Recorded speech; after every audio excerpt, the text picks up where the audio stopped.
Bien-aimés, je remercie le Seigneur pour la grâce qu'il nous accorde aujourd'hui encore de nous retrouver ensemble. Je veux encore te parler de la justice de Dieu parce que la justice de Dieu a été accomplie en Jésus-Christ pour le chrétien. Ça veut dire que quand Dieu te regarde, il te voit juste. Aujourd'hui, je vais te présenter la justice de Dieu dans deux manières, deux personnes que nous voyons dans la Bible qui nous sont chères. Dans le livre de Genèse, chapitre 15, du verset 5 à 6, la parole de Dieu dit, maintenant, Dieu parle à Abraham. Il lui a donné la promesse des choses et tout et tout.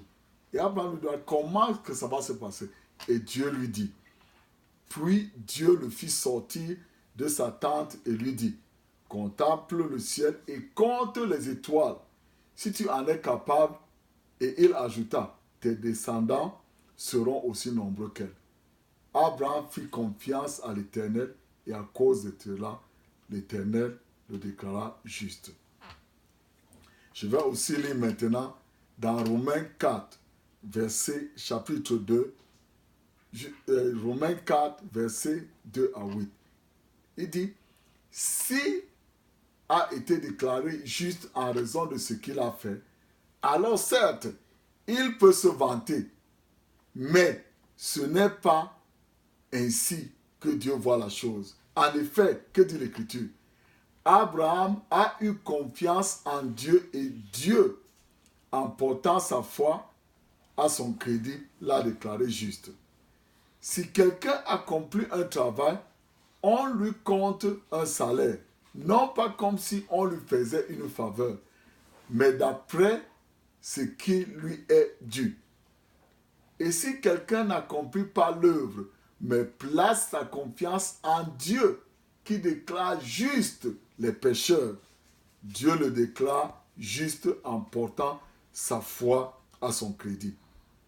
David exprime aussi de la même manière le bonheur de l'homme. Le bonheur de l'homme que Dieu déclare juste sans qu'il ait produit d'œuvre pour le mériter. Heureux ceux dont les fautes ont été pardonnées et dont les péchés ont été effacés. Heureux l'homme au compte de qui le Seigneur ne porte pas de péché. Frères et sœurs, voici notre grand-père Abraham. Il est venu et Dieu lui a dit, je vais te donner des enfants. Ce n'est pas l'autre que tu as là. Je vais te donner un enfant. Il lui a demandé, comment? Parce qu'il a cru. Dieu lui a compté cela en justice, qu'il est juste. Voilà une chose. Et David était un homme, un descendant d'Abraham. Mais dans son époque, il vivait sous l'alliance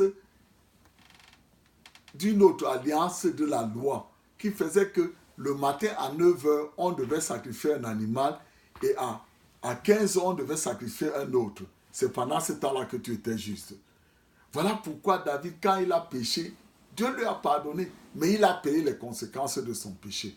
Voilà pourquoi David a pu exprimer que heureux, béni est cet homme-là, que Dieu ne compte pas les péchés. Frères et sœurs, étant en Jésus-Christ, Dieu a imputé tous nos péchés en Jésus-Christ. Et comme il l'a fait, aujourd'hui, Dieu nous déclare juste comme Abraham. Donc nous sommes justes par la foi en ce que Jésus-Christ a accompli pour nous. Jésus-Christ a pris tes péchés, les conséquences de tes péchés passés et présents et futurs dans sa vie. Et quand il a pris tout ça là, maintenant, il a dit que tout est accompli sur la croix. Et ayant dit ça à la croix, que tout est accompli, maintenant, toi et moi, nous sommes justes devant Dieu. Donc quand tu déclares que je suis la justice de Dieu en Jésus-Christ, Dieu te voit en Jésus-Christ et il te donne toutes les bénédictions du juste. Et cela ne commence que par ton cœur. Voilà pourquoi tu dois déclarer que Étant chrétien, tu dis que je suis la justice de Dieu en Jésus-Christ. Et ça grandit dans ton cœur. Quand ça sort de ta bouche, ça entre dans tes oreilles et ça grandit dans ton cœur. Et maintenant, quand ça grandit dans ton cœur, ça monte dans ton cœur. Maintenant, ton cœur qui est le moteur de la vie va envoyer ça dans tout ton organisme. Et ton corps maintenant va changer. Et les changements, le manteau de la justice de Dieu va maintenant te couvrir. Et cette justice va influencer ta famille en tant que, comme tu es un homme, un père, soit influencer ta famille comme tu es une mère, va t'influencer comme tu es un enfant qui va à l'école, qui travaille, tout cela, ça va influencer. Et maintenant, ça va commencer à attirer les bénédictions que Jésus-Christ a payées par son sang pour te donner. Voilà pourquoi la parole de Dieu dit que cherchez premièrement la justice de Dieu. Cherchez premièrement le royaume et la justice de Dieu et toutes les choses vont vous donner. Quelles choses? Les choses après lesquelles les païens luttent pour avoir. Il est très important que tu puisses connaître cette différence. Parce que dans Colossiens, il nous dit quelque chose dans Colossiens 1, de 12 à 14. Il dit que vous exprimerez votre reconnaissance au Père qui vous a rendu capable d'avoir part à l'héritage qui est réservé dans son royaume de lumière à ceux qui lui appartiennent. Car il nous a rachetés au pouvoir des ténèbres et nous a fait passer dans le royaume de son Fils bien-aimé. Étant unis à lui, nous sommes délivrés car nous avons reçu le pardon des péchés. Frère, sœur, le pardon des péchés se manifeste dans ta vie chaque jour. Tu es juste devant Dieu. Je ne veux pas te dire que quand tu commets une erreur, tu ne dis pas Seigneur, pardonne-moi. Non. Mais ne laisse pas que ça te mette en bas. Au contraire, quand tu as commis une erreur, tout de suite, tu dis, je suis la justice de Dieu en Jésus-Christ. Seigneur, pardonne-moi. Et je te remercie parce que toi, tu m'aimes. Seigneur, frère, quand tu dis ça, ou quand tu dis ça, même si tu es dans le pays étranger, que ta cas, on a déjà dit des choses, que ceci, cela. Quand tu déclares que tu es la justice de Dieu en Jésus-Christ, tu reçois les bénédictions du juste. Dieu s'oblige à changer les circonstances à cause de toi.